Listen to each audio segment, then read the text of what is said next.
Every wedding has a story. Some are remembered for love, others for beauty, and some for disaster disguised as tradition. Mine was remembered for one thing: the bill.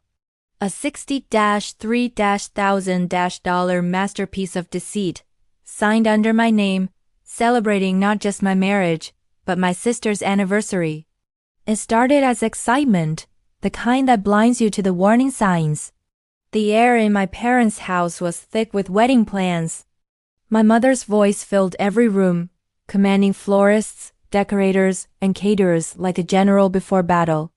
My father handled the finances, or so I thought. My sister Leah hovered nearby with her perfect marriage, perfect husband, and perfect smile, the family's golden daughter. For years, she'd been the pride of every dinner conversation. Leah and Adam bought a new house. Leah and Adam went to Paris. Every success of theirs was held up like a mirror to reflect what I hadn't achieved yet. When I finally got engaged, it felt like I'd been granted permission to exist again. For once, I thought the spotlight would be mine. But from the very beginning, the lines between my wedding and Leah's anniversary began to blur. My mother suggested, why not celebrate both events together? It's more efficient. My father agreed. We'll save money, share guests, and make it one grand family occasion. It sounded reasonable, practical even. I didn't realize that practicality was often the first mask worn by manipulation. Soon, decisions that were supposed to be mine became ours. The invitations, the decor, the color palette, all chosen to honor both celebrations. Leah's anniversary theme was gold and ivory. Mine was supposed to be emerald and cream. Somehow, it all became gold and ivory. When I voiced discomfort, my mother dismissed it. Sweetheart, gold is timeless. You'll thank us later. I told myself it didn't matter. That love was the only thing that counted.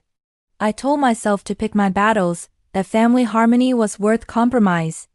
I didn't know I was preparing to lose a war one hadn't realized had started. The weeks blurred into chaos, fittings, tastings, endless phone calls. My fiancé David was calm and trusting, a man who believed in simplicity and honesty. He offered to help with expenses, but my parents insisted, we'll handle everything. It's our gift to you. It felt generous at the time. I didn't know they weren't paying. I was. The first red flag came with the catering. A company named Celestine Events sent me a confirmation email with my name listed as the primary account holder. I assumed it was a mistake. When I called, the representative confirmed, "Yes, Miss Thompson. We have your credit authorization on file." I laughed nervously. That can't be right. My father is handling payments. He paused. Well, the card on file is in your name. I brushed it off. A simple error, I thought. But the error repeated itself. The florist, the photographer, even the venue. Each invoice bore my signature, neat and official. I began to feel a quiet unease. I confronted my parents once, timidly. My mother smiled, her voice soft but sharp. You worry too much, dear. Everything's under control. You just focus on looking beautiful. And I believed her, because that's what daughters are trained to do. To trust, to obey, to avoid asking questions that make others uncomfortable. The day of the wedding arrived like a dream wrapped in tension. The venue was breathtaking. Chandeliers, silk drapes, a floral arch that looked like something out of a magazine.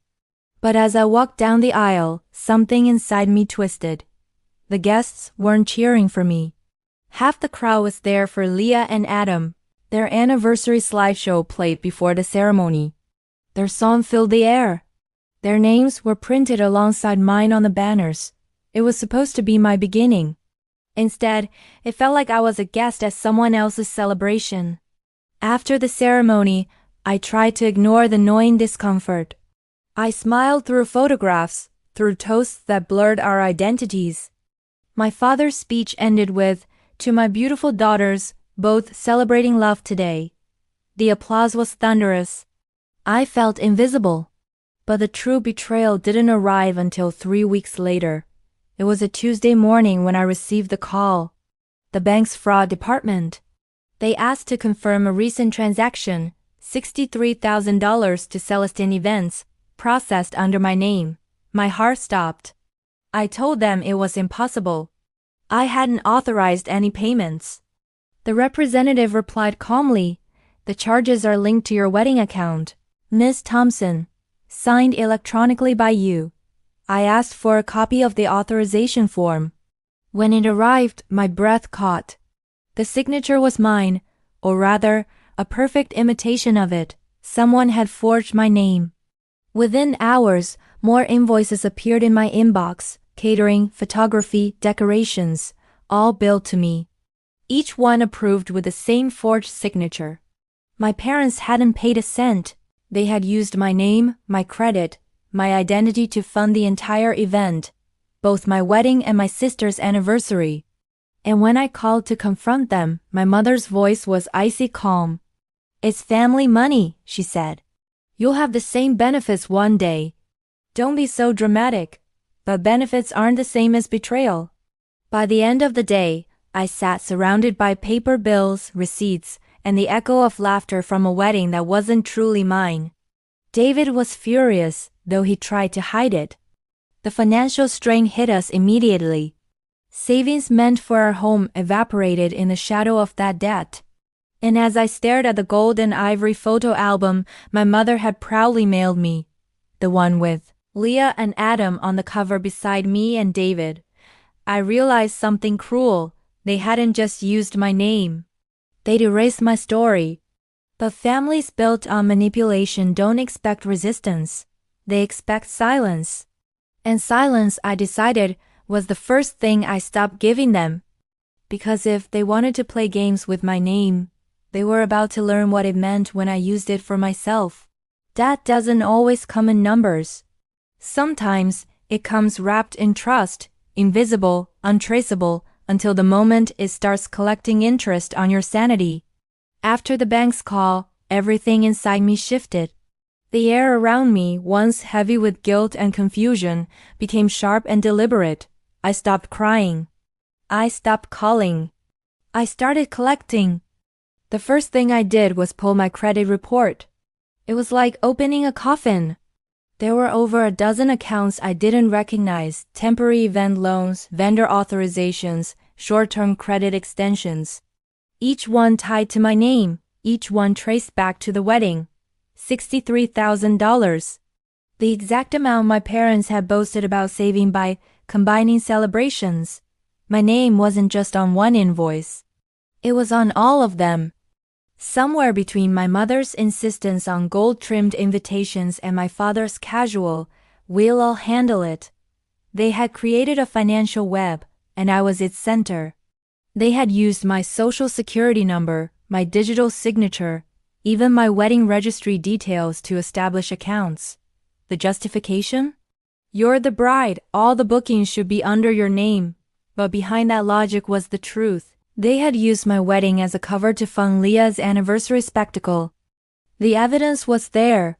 The guest lists, the jewel decorations, the invoices listing both events under one account.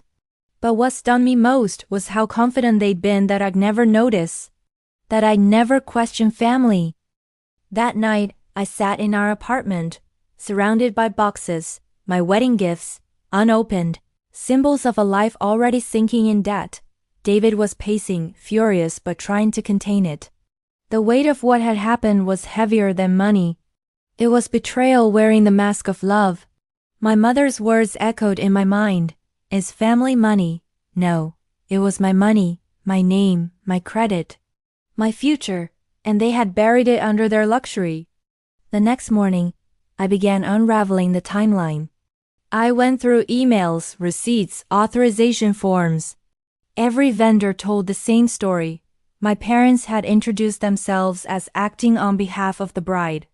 They presented forged digital approvals and used family accounts to process charges under my ID. They had manipulated every step, and no one questioned them because who questions parents planning a wedding? The illusion of family had been their greatest weapon. I requested full statements from the event companies, then cross-checked dates. The horrifying part was discovering that half of the expenses weren't even for my wedding.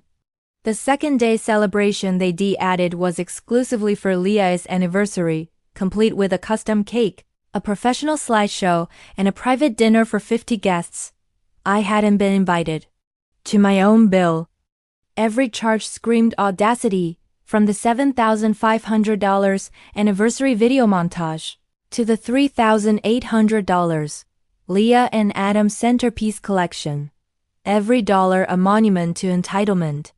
When I called the event coordinator, she hesitated before speaking. "Your father said both events were under your sponsorship," she explained softly. "He told us you wanted to surprise your sister." The lie was perfect. Cruel, but perfect. For days, I oscillated between anger and disbelief. David tried to be supportive, but the financial damage was real. We couldn't apply for a home loan. My credit score plummeted. The honeymoon fund? Gone, withdrawn to finalize outstanding payments that I'd never authorized. And still, my parents acted as if nothing had happened. They sent photos, posts, and messages to relatives. The girls' joint celebration was a dream. My mother even printed the wedding magazine feature the venue had submitted. The caption read, "A double celebration of family love and unity." I stared at the image, me and David, beside Leah and Adam. Both couples cutting cakes side by side, my expression frozen mid-smile. Unity, they called it. But unity built on deceit is just imprisonment. It would have been easier to scream, to confront them, to demand repayment, to cut ties dramatically. But I knew my family. Confrontation was fuel to them. They twisted, called me ungrateful, dramatic, immature. So I chose something colder, patience. I began documenting quietly, methodically. I took screenshots, downloaded contracts, printed statements. I created a binder labeled wedding fraud. Every signature, every transaction, every message that proved how they had used me. And as I compiled evidence, I began to see patterns, not just of deceit, but of history. It wasn't the first time they'd done something like this. When Leah bought her house, my parents had borrowed from my savings account, promising to repay when her bonus cleared. They never did.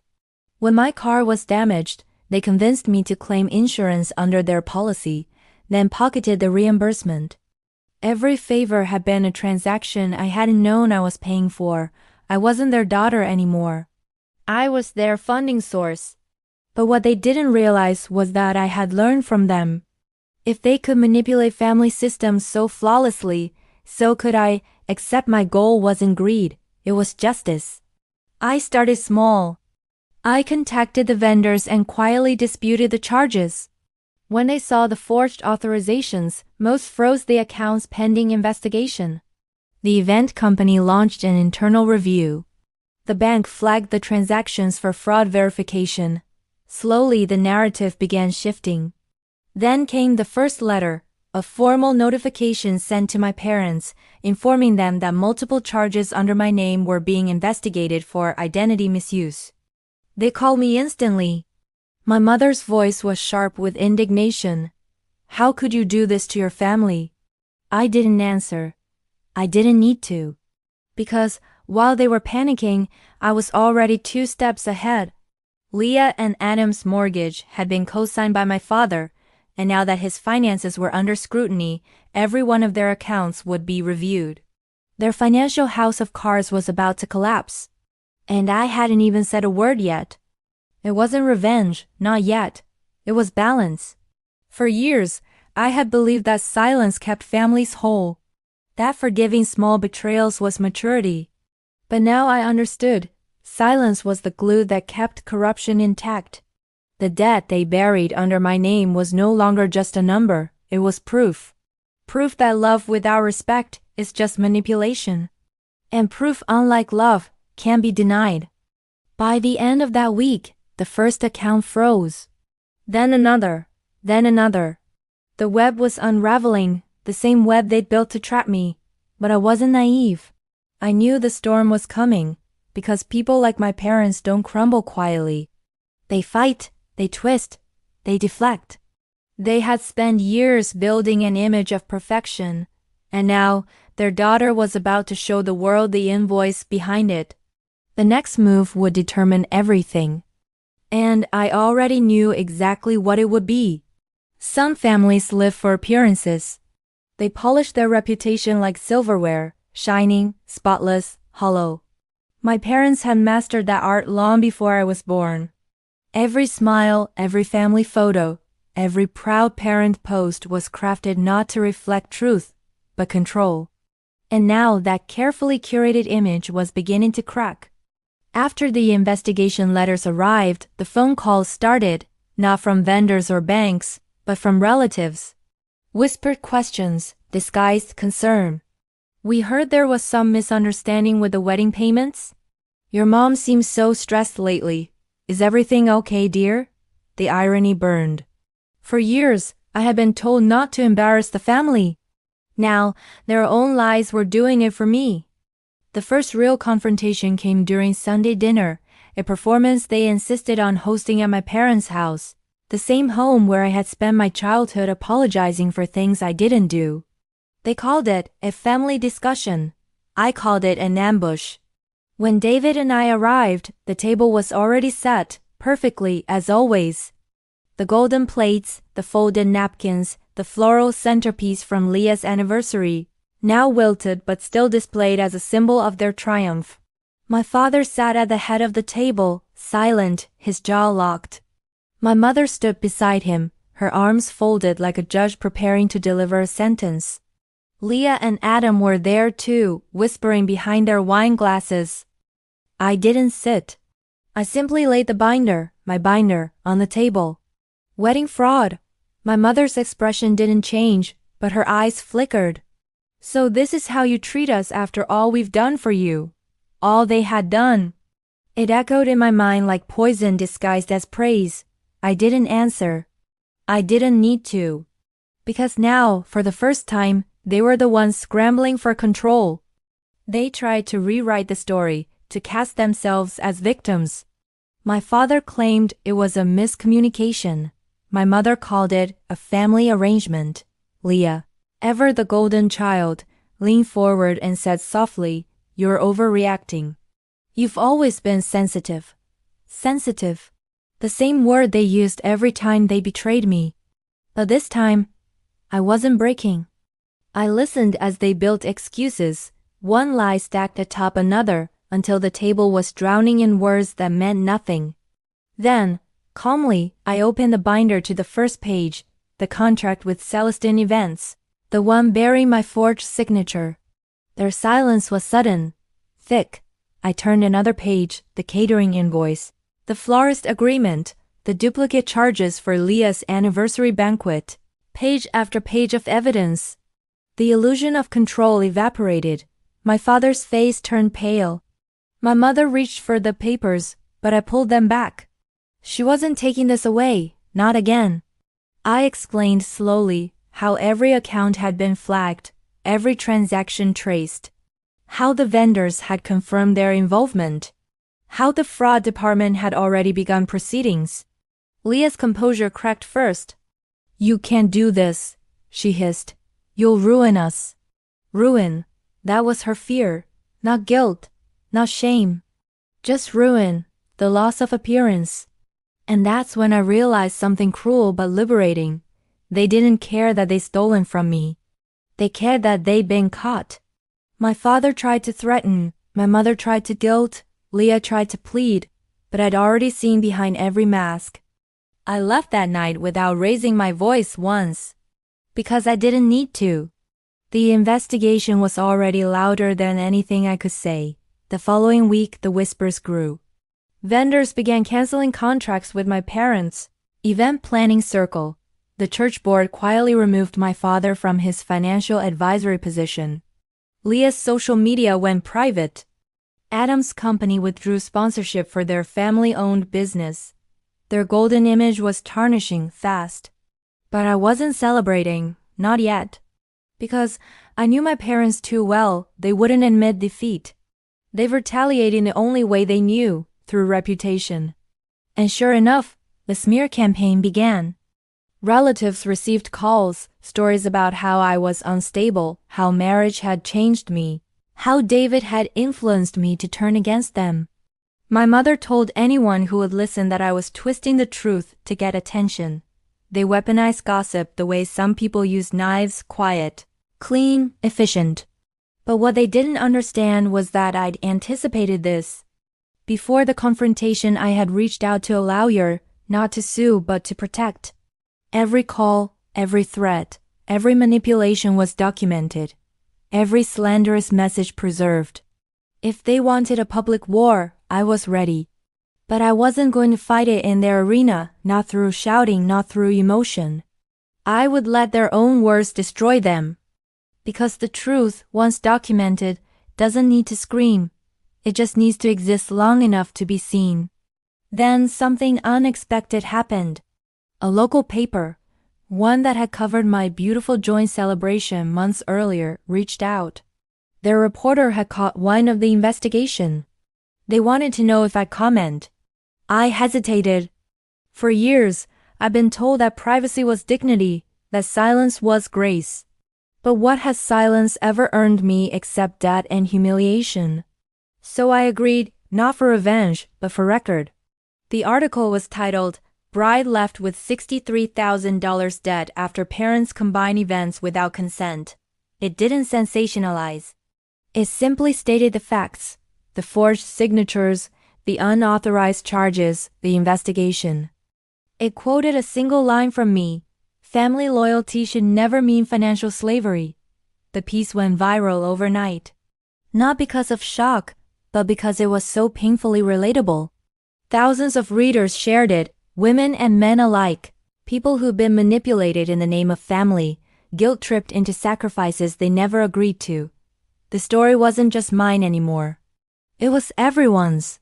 By the next week, my parents stopped calling. The silence wasn't peace, it was surrender. Their empire of appearances had collapsed, and the world was finally seeing what lay beneath the gold and ivory.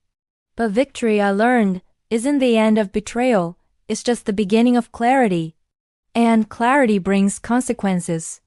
Because once you expose the truth, you can't unsee it, not in others, not in yourself. I had won back my name, my credit, my identity.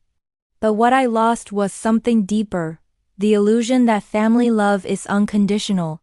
It never was. It was conditional on control. And for the first time, I had broken those conditions. But breaking free, I would soon discover, came with a new kind of price, one that couldn't be measured in dollars, but in distance. Freedom always sounds beautiful, until you realize how lonely it can be. After the article went viral, my phone didn't stop buzzing for days. Some messages were kind, strangers thanking me for speaking up, sharing their own stories of betrayal disguised as tradition. Others were cruel, distant relatives calling me ungrateful, selfish, a disgrace to the family name. In the weeks that followed, I learned something brutal about truth. It liberates you, but it also exiles you. My parents stopped calling altogether. Leah unfollowed me on every platform and blocked David. My mother's friends, women who once showered me with affection, now crossed the street to avoid me at the grocery store. The family chat group was silent except for the occasional passive-aggressive meme my aunt would post about children who forget who raised them. I had expected anger, but not the emptiness that followed. The quiet hurt in a way the shouting never did. David tried to stay strong. He was my constant, calm, practical, gentle. But I could see the toll it was taking on him too. The financial wounds were healing, yes, but the emotional ones ran deeper. We had started our marriage under siege. Instead of wedding bliss, we'd been handed debt, scandal, and distance. Sometimes, late at night, I caught him looking at our wedding album, the one filled with gold and ivory photographs of a day that wasn't really ours. He never said anything, but the look in his eyes said enough. We were rebuilding, but the foundation had cracks we couldn't pretend weren't there. Still, I refused to let the pain define me. I began focusing all my energy on repairing what they had tried to destroy. I took control of our finances, consolidated the debts, negotiated settlements, and filed for full credit restoration. It took months, endless paperwork, and more patience than I thought I had, but slowly things began to stabilize. Then I did something I'd always been afraid to do. I changed my last name. It wasn't rebellion. It was reclamation. I took my grandmother's maiden name, the only woman in my family who had ever defied silence. I'd grown up hearing stories about how she'd built a small tailoring business when her husband abandoned her, how she'd raised 3 children alone, and how she never apologized for surviving. For years, my parents had used her as a cautionary tale. Don't be like her, too stubborn for her own good. Now I wanted to be exactly that. When the paperwork finalized, I felt lighter. It wasn't just a name change. It was erasing the last line of their control. But freedom, as I soon learned, doesn't erase blood. A month later, I received a call from the hospital. My father had suffered a mild heart attack. The nurse said my mother refused to speak to anyone, not even Leah, and even though I wanted to ignore it to say they made their bed, I couldn't. So I went. The hospital smelled sterile and cold, the kind of place where silence holds its breath. My father looked smaller than I remembered, pale against the white sheets. My mother sat beside him, her face tight with exhaustion. When she saw me, something flickered in her eyes. Pride, maybe. Or regret, but she said nothing. I stood there, unsure if I was supposed to feel guilt or justice. The truth was, I felt both. For years, I had believed that exposing them would bring closure. But standing there, I realized something else. Closure doesn't come from punishment. It comes from boundaries. I didn't stay long. I told the nurse to call Leah. It wasn't my responsibility anymore. My mother didn't stop me when I left. She just watched, her expression unreadable. That night, I sat in my car outside the hospital for a long time, staring at the rain sliding down the windshield. I thought about the girl I'd been a year ago, the one who smiled through her wedding photos, believing her family had her back. That girl was gone. In her place was someone harder, quieter, but free. Over the next few months, I began focusing on what came next. I started freelancing as a wedding consultant. Ironic, maybe, but intentional. I wanted to help brides avoid the traps I'd fallen into, financial exploitation hidden under family pressure. I called my new business True Ledger Events. Every client was educated about contracts, authorizations, and payment control. I made sure no one ever signed a document without understanding every line. What my parents had done to me had become my blueprint for protecting others. Within a year, the business grew. Word spread about the consultant who protects brides from family fraud. I never shared my full story, but everyone knew it was rooted in experience. And strangely, helping others heal helped me heal too. But healing isn't linear. Some nights, I still dreamt of that wedding. The chandeliers, the music, the laughter that wasn't mine. In those dreams, I walk through the ballroom and see my younger self smiling on the stage, unaware of the bill waiting beneath her feet. I'd want to reach out to warn her, to tell her to run, but I never could. She always smiled, frozen, as if she couldn't hear me. It wasn't sadness that woke me from those dreams anymore. It was gratitude. Because now I could see what she couldn't. That betrayal was the doorway to independence. The cost of freedom had been high: family, peace, belonging.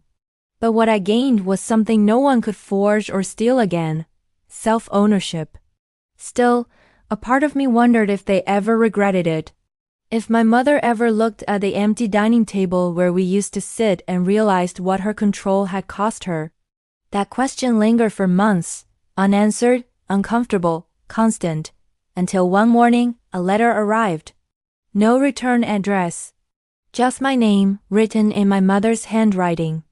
Inside, a single line: "We didn't realize how much we took until you stopped giving." No apology, no excuses. Just acknowledgement. It wasn't forgiveness. It wasn't reconciliation. But it was something real. And real, I'd learned, was all I ever needed. I folded the letter carefully and placed it in the binder, the same one labeled wedding fraud, except now I crossed out the word fraud and wrote something new in its place, freedom, because that's what truth had cost. And it was worth every cent. The human heart has an odd way of rebuilding, not by forgetting the damage, but by learning how to carry the scars with grace. A year after the truth detonated inside my family, I found myself no longer defined by what they took, but by what I had built from the ruins. What began as survival had transformed into purpose. True Leisure Events was thriving. What started as a small consultation business operating out of my apartment had turned into something much larger. Brides, grooms, even parents, people came to me not just for event planning, but for protection. They wanted someone who understood the invisible power games hidden behind family generosity, someone who could translate emotional manipulation into legal language. Each client came with their own story. A bride whose future in-laws demanded to manage her wedding fund, only to divert it to their son's new business. A couple whose parents insisted on handling the guest list, only to turn it into their own anniversary party. A young man whose family forced him to take loans in his name to host a respectable wedding. Their voices blended into one truth. Mine hadn't been an isolated tragedy. It was a pattern, old as inheritance, quiet as shame. I began documenting these cases, not to expose individuals, but to study how manipulation operated under the guise of love. The research grew until one evening, a client, a journalist, looked across my desk and said, "You're not just fixing weddings. You're exposing financial abuse." That night, I stayed awake drafting something new, the Family Finance Transparency Project. It would become a non-profit branch of my business, offering education, legal guidance, and advocacy for victims of familial financial control, people trapped in systems that blurred love and ownership. When I launched it, the response was overwhelming. Emails flooded in. Journalists covered the story. Survivors reached out. The irony wasn't lost on me. The same media that once reported my humiliation was now celebrating my resilience. One headline read, "From $63,000 debt to national advocate, how one woman turned her wedding scandal into a movement." It was surreal. Seeing my story stripped of pain, reframed as empowerment, almost felt like reading about someone else. But I wasn't chasing fame. I was chasing change. The project grew fast. I hired a small team, accountants, therapists, lawyers, counselors, all people who had once been victims themselves.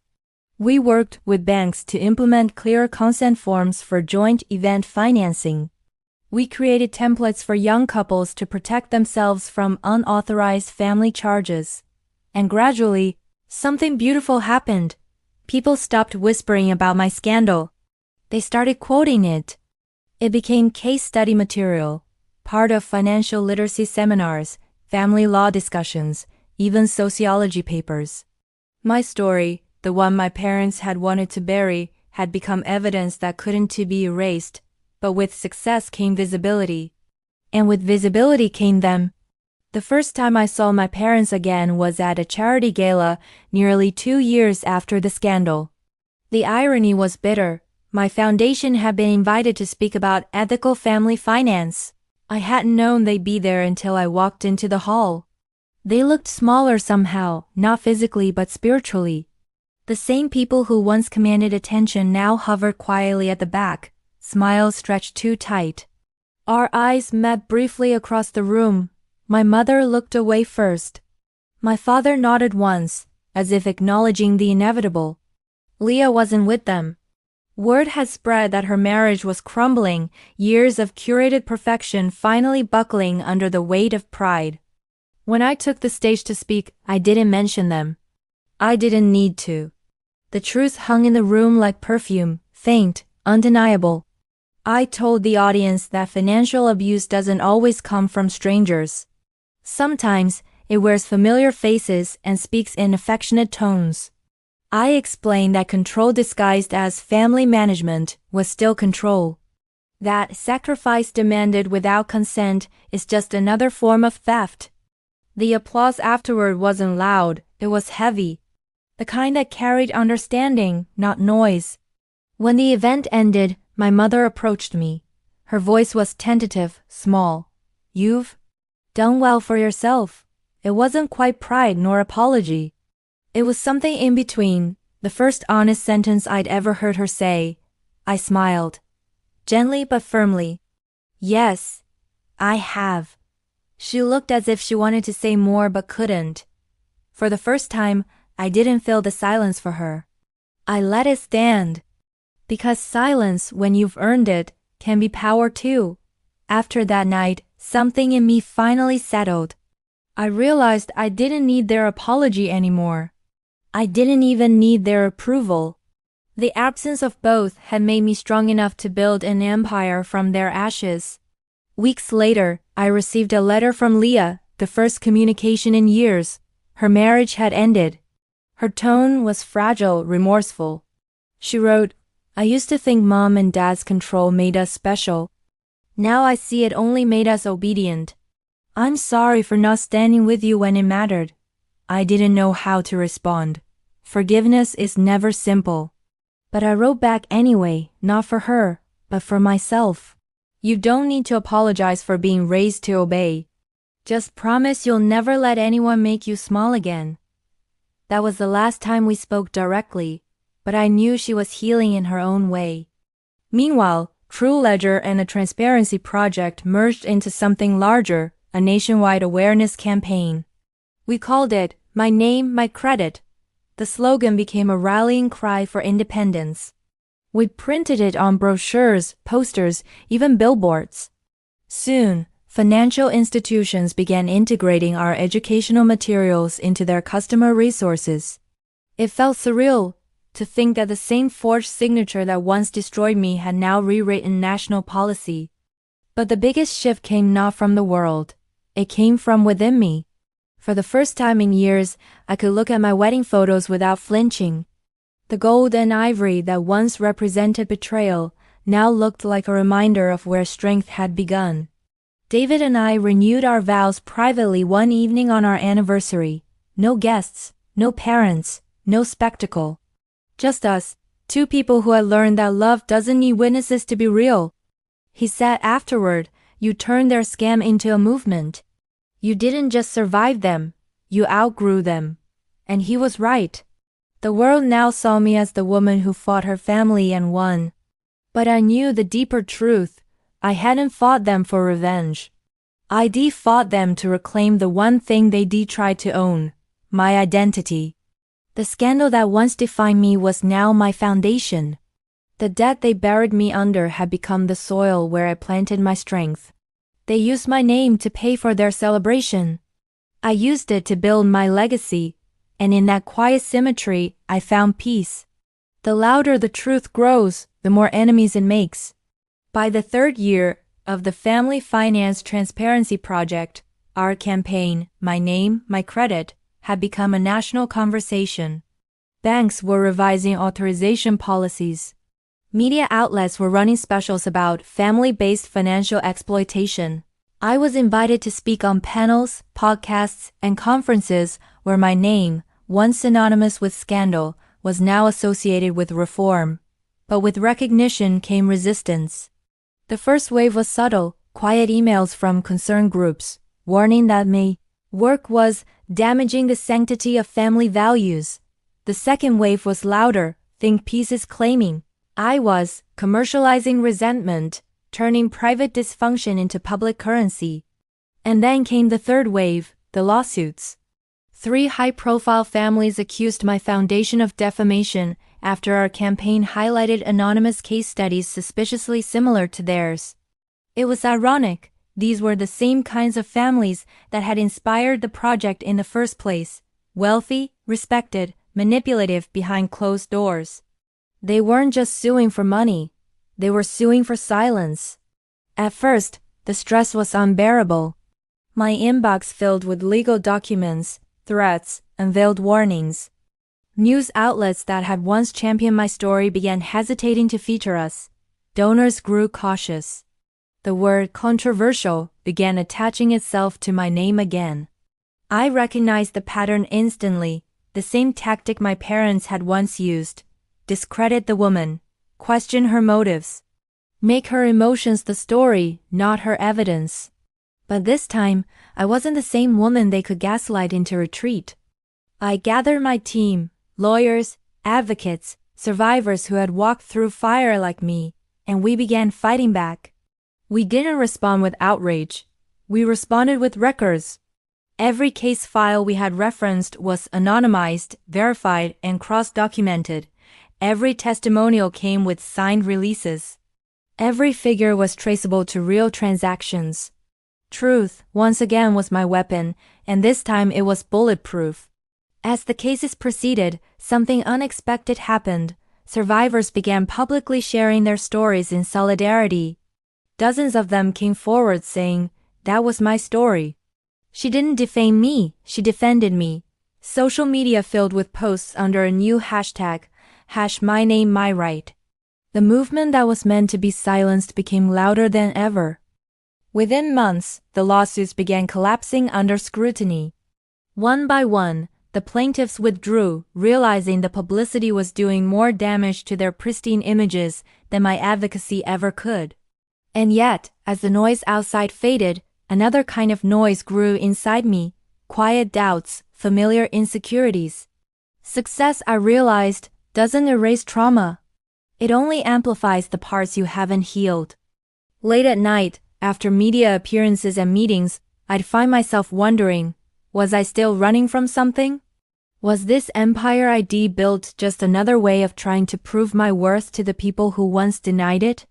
I thought about my parents often. Not with hatred anymore, but with a strange kind of clarity.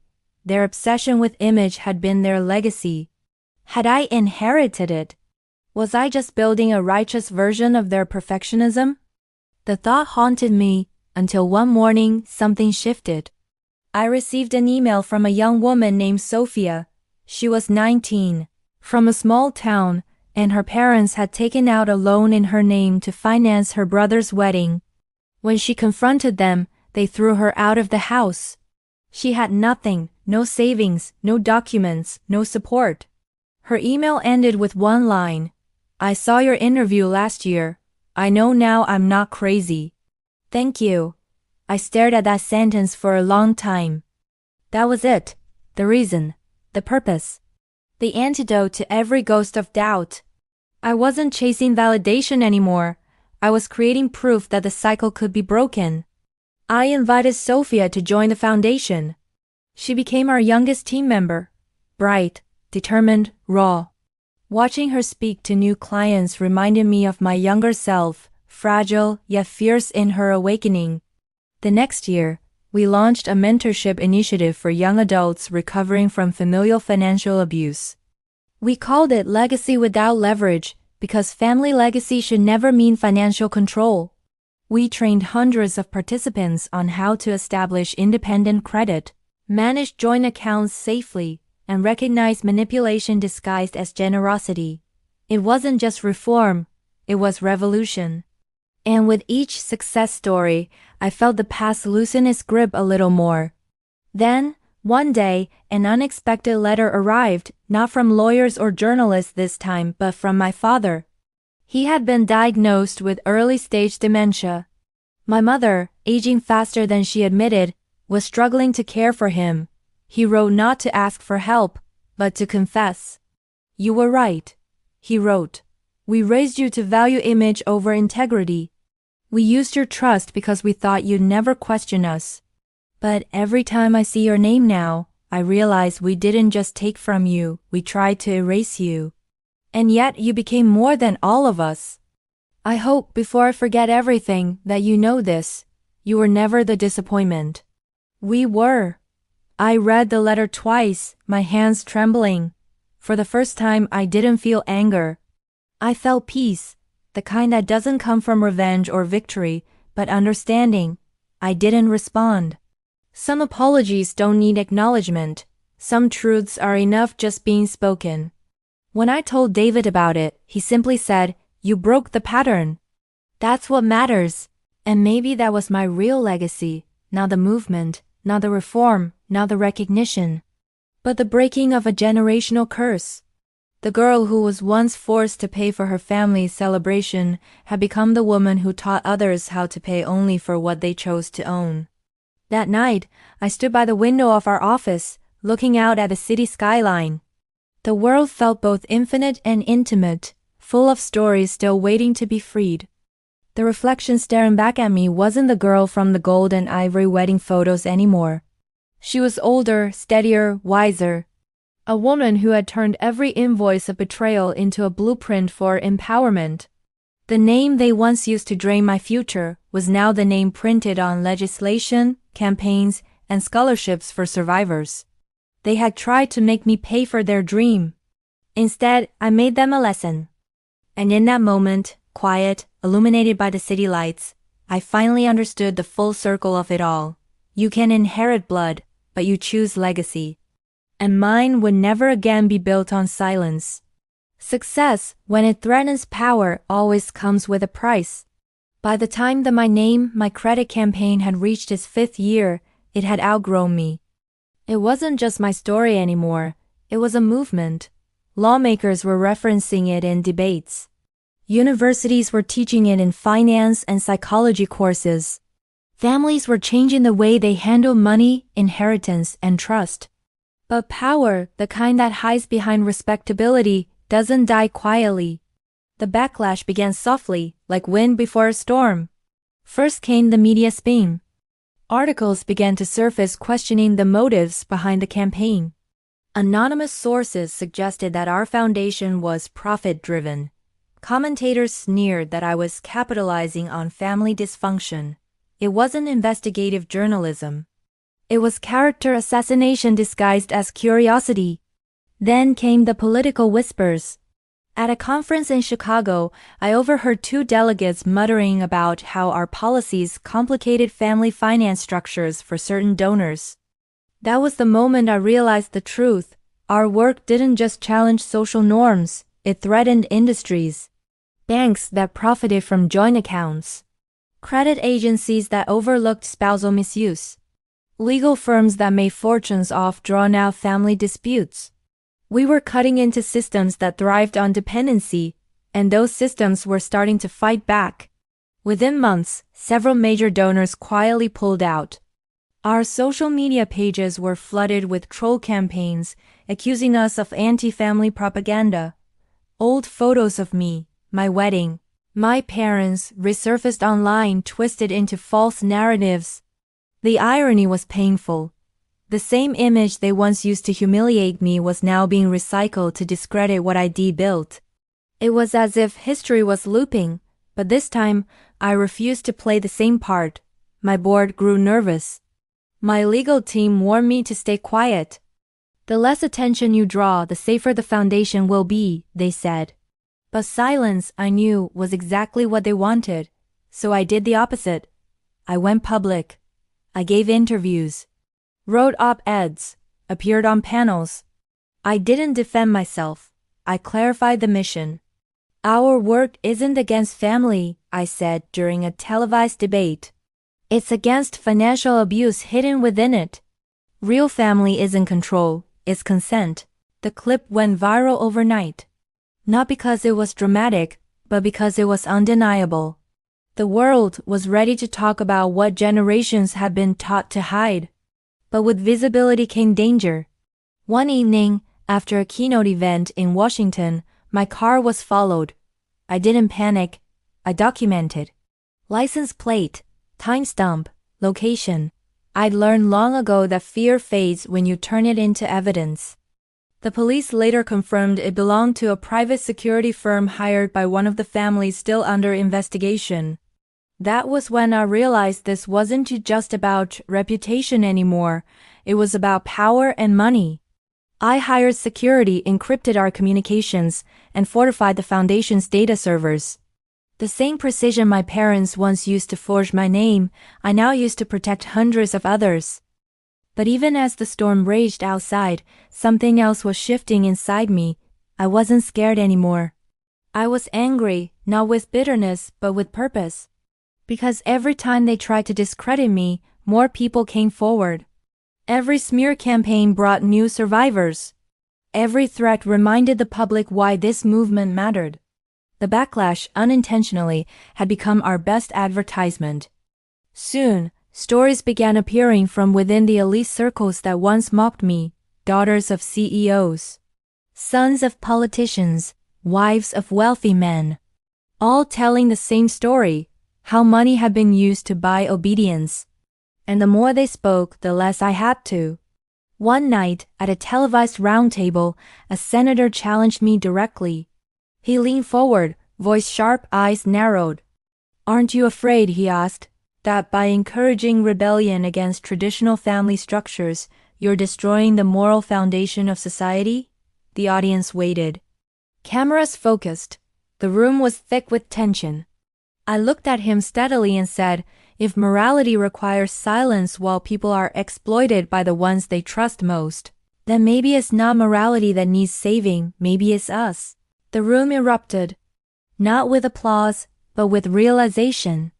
That clip became one of the most watched political moments of the year. Within weeks, legislation was proposed under the name the Thompson Reform Act, an initiative aimed at protecting individuals from unauthorized financial use by relatives or spouses. They used my old last name, the one I once discarded in anger. But this time I let it stay. Because now, it no longer represented them. It represented justice. Still, every victory brought new attacks. Online campaigns accused me of ruining families, of encouraging lawsuits between parents and children. It was the same narrative repackaged. Women who speak up must be ungrateful, emotional, dangerous. But this time I didn't defend. I didn't explain. I simply kept working. Because the truth no longer needed my protection. It had grown teeth of its own. Then came the call that changed everything. A major broadcasting network wanted to produce a documentary series about financial abuse within families, and they wanted me to host it, not as a victim, but as an expert. At first, I hesitated. I didn't want to relive my past again on camera.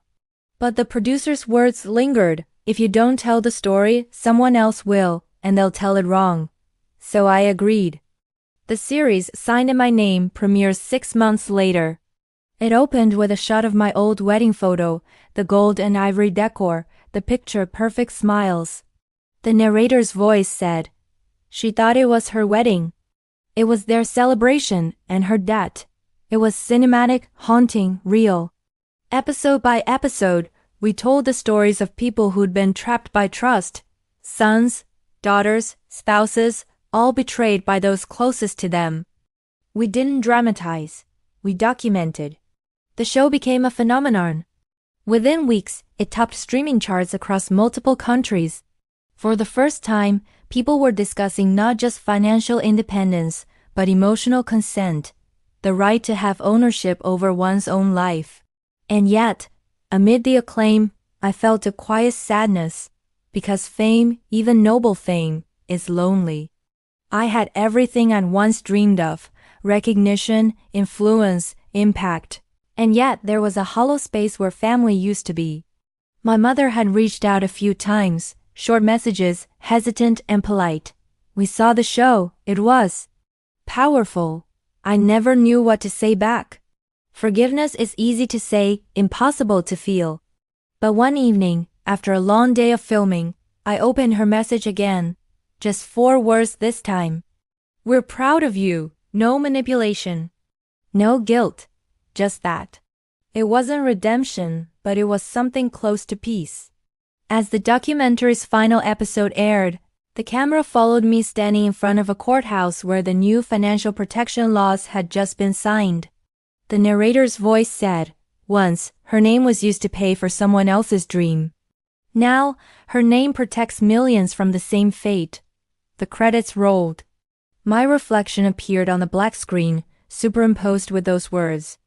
That night, the world saw a woman who had survived betrayal. But I knew better. I hadn't just survived it. I had rewritten it. Time does not erase pain, it simply rearranges it. Years passed, and with each one, the world remembered my story less for the scandal and more for what it built. But even as the movement expanded, even as laws changed and documentaries aired, there remained an emptiness that no amount of progress could fill. It wasn't about the money, it wasn't about reputation. It was about what had been broken between us, the quiet, unspoken bond that used to mean family. By the time I turned 40, my name had become synonymous with reform. Awards, interviews, honorary degrees, things that once would have made my parents proud now felt strangely hollow. I accepted them with grace, but inside, I knew that something fundamental was still unresolved. Then, one autumn morning, I received a call that felt like the closing of a circle. It was Leah. Her voice, soft but steady, carried years of distance. "Dad's in hospice," she said simply. They said, "It won't be long." For a moment, I said nothing. My father, the man whose signature had once forged my future, who'd written that final letter confessing his guilt, was dying. The child inside me wanted to run, to protect herself from old wounds. But the woman I had become knew this was something she couldn't ignore. So I went. The hospice was small, quiet, surrounded by maple trees shedding their golden leaves. My mother was there, frail but composed, sitting by his bedside. Leah stood by the window, her face lined with a sadness that wasn't just for him, but for everything we had lost as a family. My father looked impossibly small, a shadow of the man who had once commanded every room. His eyes fluttered open when he heard me enter. For a moment, confusion clouded his face, then recognition softened it. He didn't speak. He didn't need to. The silence said enough. I sat beside him, unsure if my presence brought him comfort or guilt, but I realized it didn't matter.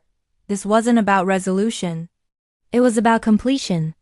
I stayed through the night, listening to the machine's hum, to the sound of his unsteady breathing.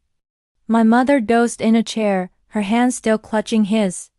I remember being a child and watching them dance in the kitchen, laughing, radiant, untouchable.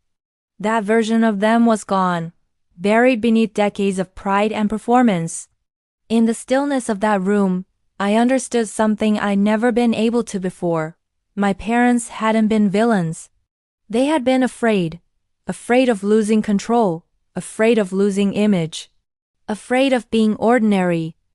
Their manipulation wasn't born from malice, it was born from fear disguised as love. When dawn came, the nurse quietly entered. My father's chest rose and fell one last time, and then it didn't. The room went still. My mother didn't cry. She just whispered his name once, softly, as if saying goodbye to a version of herself too. I stood there, numb but calm. There was no hatred, no relief, only peace. The war had finally ended, not with victory, but with silence. At the funeral, the world remembered him as a generous man, a philanthropist, a provider. I didn't correct them. Sometimes, truth is heavier than the occasion can hold. After the ceremony, my mother approached me. Her face was tired, her hands shaking slightly. "I know you'll never forgive us," she said, voice trembling. "But I hope you'll remember that we tried." I looked at her, really looked. At the woman who had once orchestrated my humiliation, who had believed control was care. For years I had carried her as an enemy. Now, she just looked like an old woman who'd run out of strength to pretend. "I remember everything," I said quietly. "That's enough." Forgiveness, I realized, doesn't mean erasing the past. It means refusing to let it own you. After that, I helped her settle into a small home near the coast. We didn't become close, but we learned to coexist, gently, cautiously. There were no deep conversations, no dramatic reconciliations. Just the occasional phone call, the exchange of family photos, and sometimes comfortable silence. Leah and I reconnected more naturally. She had rebuilt her life after her divorce, dedicating herself to counseling women dealing with financial dependency. She told me, "You started the fire. But I think I'm learning how to keep it burning. It was strange. The sister who once benefited from my erasure had become my quiet ally. Together we began working on a project that felt like the culmination of everything. The Legacy Initiative. It wasn't about punishment or reform, it was about prevention. We partnered with schools to introduce financial literacy programs for young girls and boys, teaching them how to protect themselves from manipulation, how to understand consent, not just in love, but in money. The first time I stood in front of a classroom of teenagers, explaining how families can unintentionally weaponize trust, I saw myself in their faces, curious, naive, hopeful. And I thought, if even one of them avoids the pain I went through, it's worth it. Years passed like quiet chapters. David and I grew older, comfortable in the peace we had fought so hard to earn. Our love wasn't grand or dramatic anymore, it was steady, warm, real. Sometimes, we would sit on the porch at dusk, watching the sky fade into gold, and he'd say, "You changed the world," and I'd smile because I hadn't set out to. I had only wanted to change mine. Then, one afternoon while sorting through old boxes, I found something I hadn't seen in decades, my original wedding album. The gold and ivory cover still gleamed faintly, the pictures inside perfectly preserved. For years I'd hated it, the symbol of everything false, everything stolen. But now, as I turned the pages, I saw it differently. The girl in those photos wasn't foolish or weak. She was a survivor in the making, someone who had no idea how strong she would become. I closed the album and placed it on a shelf beside my awards, my books, my foundation's plaques. Not as a scar, but as a beginning. Because every story, even one built on betrayal, deserves its ending. And mine, at last, was peace. Legacy is a strange kind of mirror. It reflects not who you were, but what others see when they look back at you. By the time I turned 50, I had become what the press called a living institution. My name was printed in textbooks, my story taught in law seminars, my interviews quoted in university lectures. The Family Finance Transparency Project had expanded into 40 countries. But every legacy, no matter how noble, eventually meets the same reckoning, the moment when the world starts asking whether it still needs you. It began subtly. New voices emerged, younger activists, passionate, bold, and impatient. They were the generation raised by our reforms. They didn't remember a world without financial consent laws or a time when people stayed silent out of loyalty. For them, my story wasn't revolutionary, it was history. And history, they believed, needed rewriting. They called themselves the New Ledger Movement. Their campaigns were louder, more confrontational, built for the age of viral outrage. They accused institutions, even mine, of being too careful, too bureaucratic, too polished. At first, I admired them. Their energy reminded me of myself in my 30s, relentless, unflinching. But admiration slowly gave way to unease when I saw how carelessly they wielded exposure. They doxed abusive families online, posted private documents for accountability, and believed shame was justice. One night, during a televised panel, one of their leaders, a young woman named Iris, said bluntly, "With all due respect, Mrs. Thompson, your generation taught people how to survive abuse. We're teaching them how to destroy it." The audience applauded. I smiled, but inside something stung. Not because she was wrong, but because I could see where it would lead. The internet doesn't forgive. It doesn't distinguish between exposure and vengeance. And vengeance, no matter how righteous, always burns indiscriminately. Over the next few years, the divide deepened. Half the movement saw me as a mentor. The other half saw me as an obstacle, a relic clinging to moral restraint in a digital age that demanded spectacle. The board of my foundation began to fracture. Sponsors withdrew under pressure from the newer, flashier campaigns. Even some of my longtime allies started to drift toward the louder side of history. For the first time since my parents' betrayal, I felt the ground shifting beneath me again, not because of deceit, but because of evolution. One morning, as I walked into the foundation headquarters, I saw a mural painted by volunteers. A clenched fist breaking through a contract. Underneath it, the slogan, "Silence is complicity. Exposure is freedom." It was powerful, visceral, and completely opposite to everything I had spent my life teaching. That evening, I sat in my office long after everyone left. The city lights glimmered outside, reflecting off the glass walls. I stared at my reflection and thought about what legacy really meant. Was it permanence? Or was it knowing when to step aside? I thought of my father, how he had once clung to control until it destroyed him. I thought of my mother, who spent years pretending everything was fine because appearances were safer than change. I had vowed to never become them. Yet here I was, holding on to a movement that was no longer mine. The next morning, I made a decision. I called an emergency board meeting and announced my resignation as director. The room fell silent. My team stared at me as if I'd just undone everything we'd built. "I'm not leaving because I've lost," I said. "I'm leaving because I've done my part. The next chapter shouldn't be written by my voice. It should be written by those who grew up with the change." Some cried. Others protested. But I stood firm. That evening, I handed over my position to Sophia, the same young woman who had written to me years ago, the one whose parents had used her name to finance her brother's wedding. She had become one of our strongest leaders, ethical, compassionate, fierce. She didn't need my protection anymore. She needed my trust.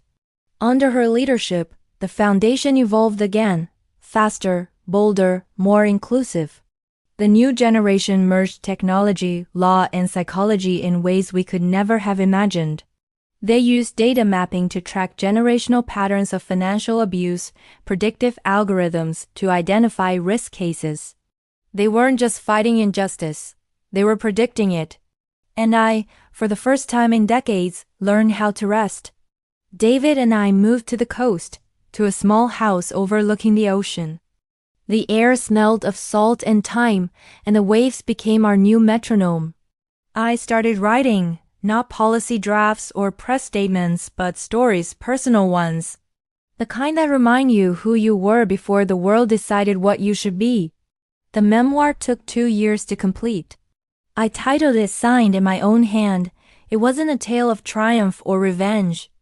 It was a confession, an honest look at how pain can transform into purpose, and how purpose, if not careful, can turn into pride.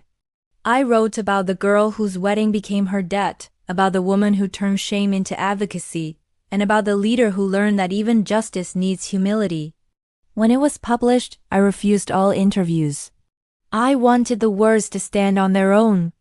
It became a quiet bestseller. Not viral, not loud, but deeply personal. Letters poured in from readers around the world. Some thanked me for giving them courage.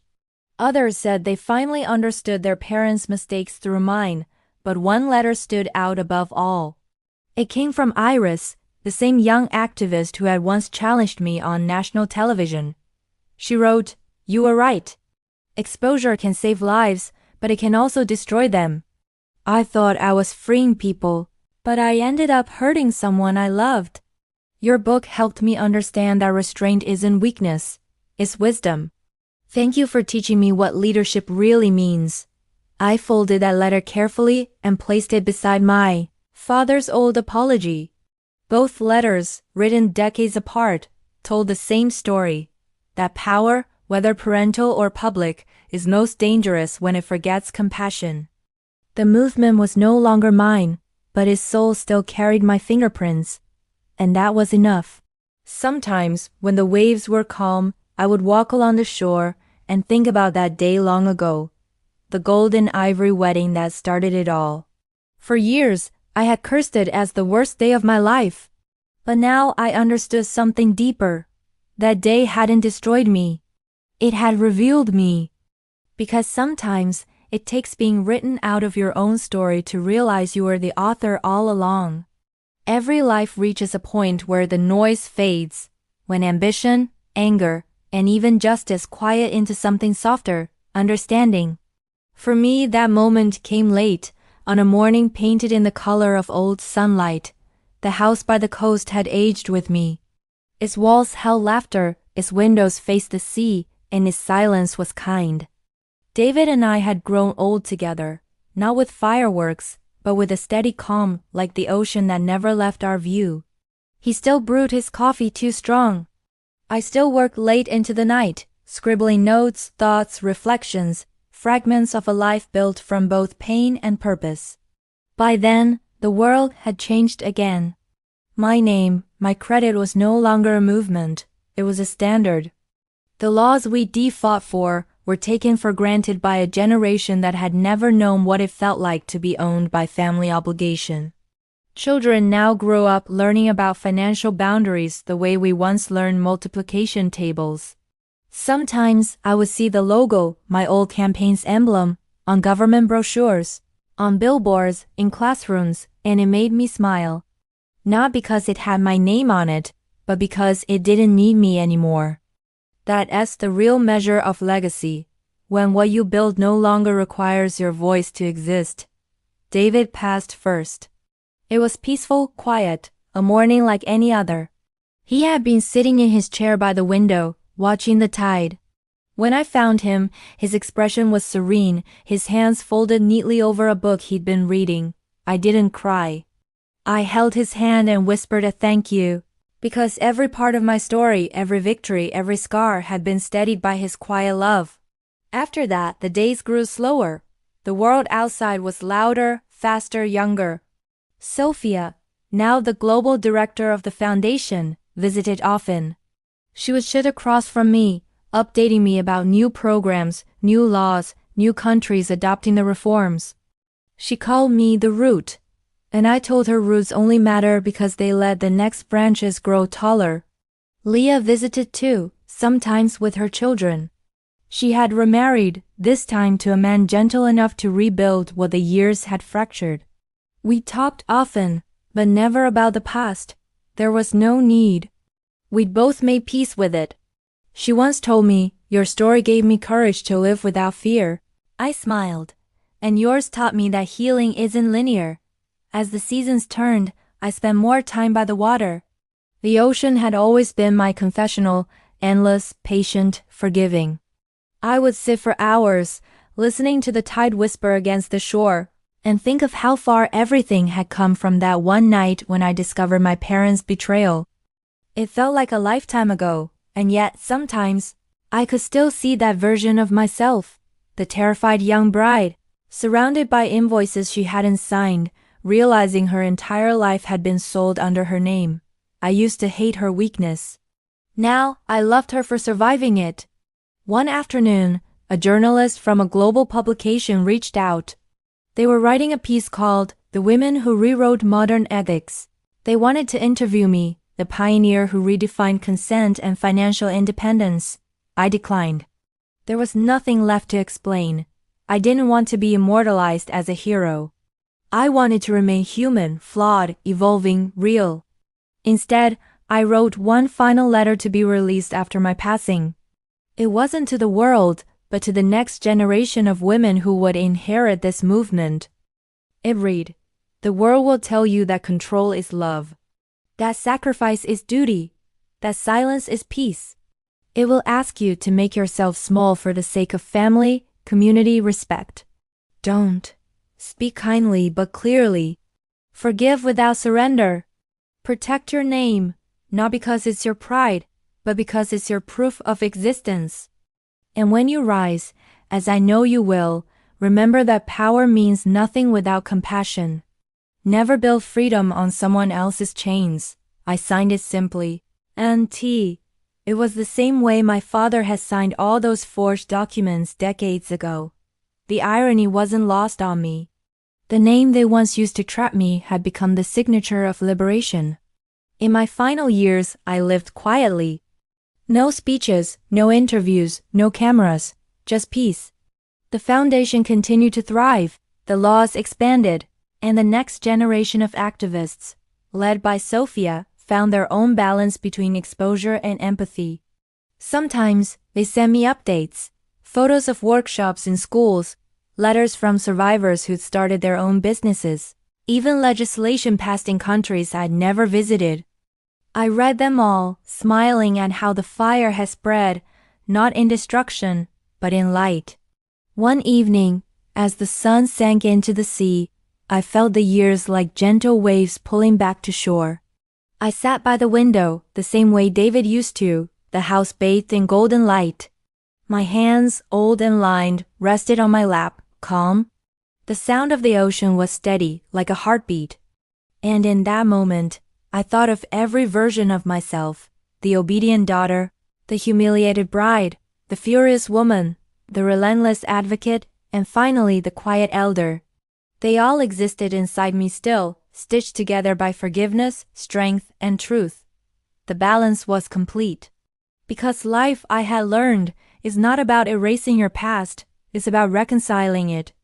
When the final light faded, I closed my eyes, not in regret, but in gratitude. Somewhere beyond the waves, I imagined my father and mother, no longer burdened by pride, watching me with the same pride they'd once mistaken for control. The tide whispered against the rocks like a soft applause. Everything they had taken, I had turned to strength. Everything I had lost, I had replaced with truth. And everything I had built, my name, my story, my legacy, now belonged to the world. The sea carried it onward, as it does with all things that refuse to drown.